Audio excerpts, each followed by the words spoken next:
The blizzard buried Millbrook in silence, a silence so thick it felt like the snow itself swallowed every sound.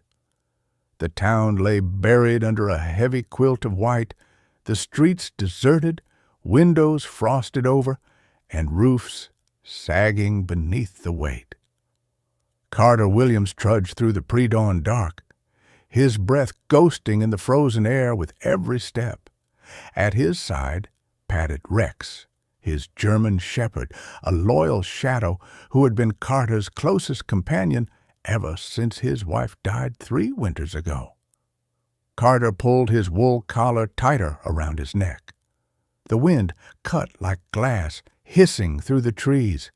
He muttered to Rex, "Almost home, boy." But Rex wasn't listening. His ears twitched, his nose lifted to sense the human nose could never catch. Then, suddenly, he erupted into frantic barking. The sound tore the silence apart. Rex clawed at the snow near Old Creek Bridge, digging wildly. Carter rushed forward, his heart hammering.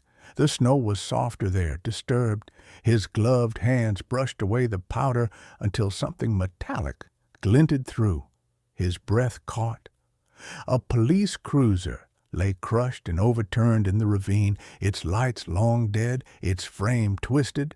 The windshield was spiderwebbed with cracks, and streaks of crimson painted the snow. Carter's pulse thundered as he leaned in closer. Inside, dangling from a seat belt, was a female officer.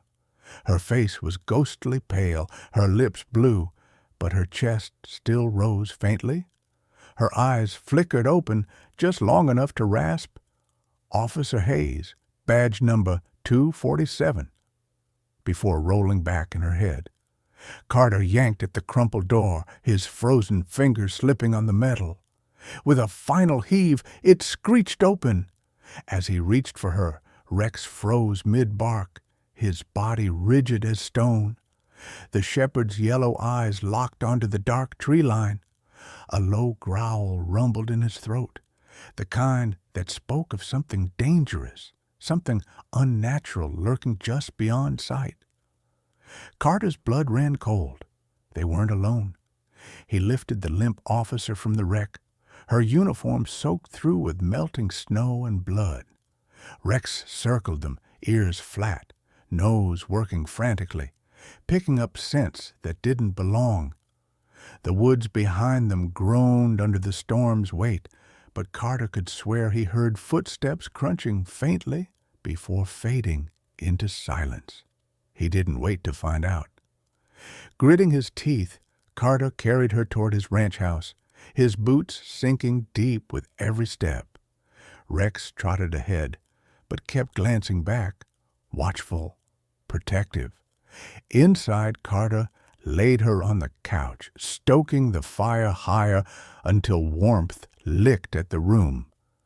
Rex positioned himself by the window, his whole body tense, his gaze flicking from shadow to shadow, outside.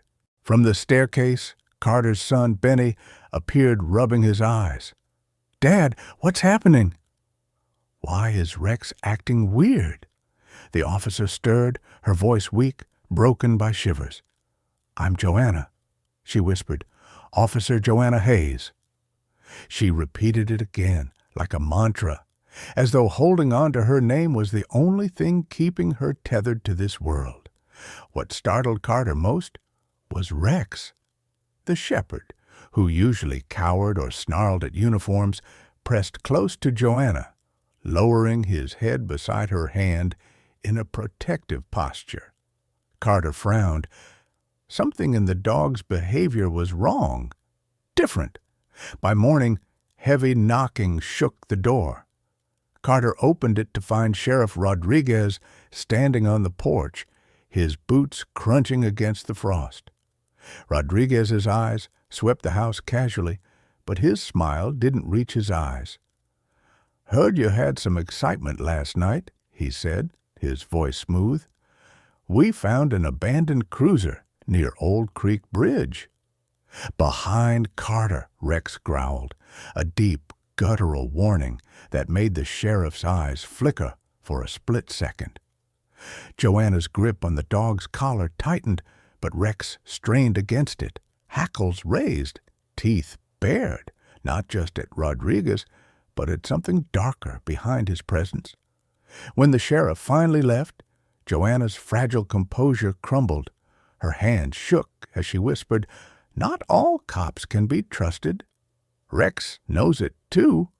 Carter's jaw clenched. "Then tell me what really happened." Tears spilled freely down Joanna's cheeks, carving tracks through the dirt on her face. "My husband was murdered. Detective Trevor Murphy, K-9 unit. Rex was his partner. The night it happened, Rex tried to save him, but there were too many of them. They called it a suicide, but I know it wasn't. He was executed, and the same people tried to kill me last night." Carter's breath caught. The pieces fell into place. Rex wasn't just any dog. He was grieving, broken, haunted by the memory of failing to protect his master. Yet here he was, standing guard over Trevor's widow. Before Carter could reply, the distant hum of engines cut through the quiet. Rex's head snapped up, ears pricked. His growl returned, sharper this time. "Get Benny," Carter said in a low voice, moving to the gun cabinet. "Take him to the basement." Through the frosted window, Carter saw them. 3 vehicles crawling up the drive, tires crunching in the snow. His stomach dropped. The first shot shattered the window. "Williams!" Rodriguez's voice bellowed from outside. "We just want the woman." "Hand her over," and this ends. Carter fired back, the recoil jolting through him. More shots peppered the walls, splintering wood, shattering glass. The ranch echoed with gunfire. Rex lunged toward the broken window, teeth snapping at the snowstorm of bullets. Joanna clutched Benny in the basement, her sobs muffled against the roar above. Minutes felt like hours until Carter's bullet found its mark. Rodriguez collapsed in the snow, his face etched in shock as the firefight fell silent. The surviving men fled into the blizzard, their engines fading into the storm. When all was still again, Carter stood shaking, breath ragged. "It's over," he called into the basement. Benny and Joanna emerged, pale but alive. Rex pressed his body against Carter's legs, whining softly, not in fear, but in relief. 6 months later, the bridge had been repaired. The storm was just a memory now. Carter stood at the edge with Benny at his side, Rex bounding through the snow. An FBI vehicle pulled up, Joanna stepping out with a smile that was no longer broken. Benny nudged his father. "Think she'll stay this time?"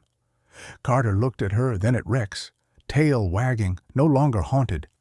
"I think she's already stayed, in all the ways that matter." Snow began to fall again, soft and peaceful. Rex barked at the flakes, bounding toward home, toward family, finally, completely whole.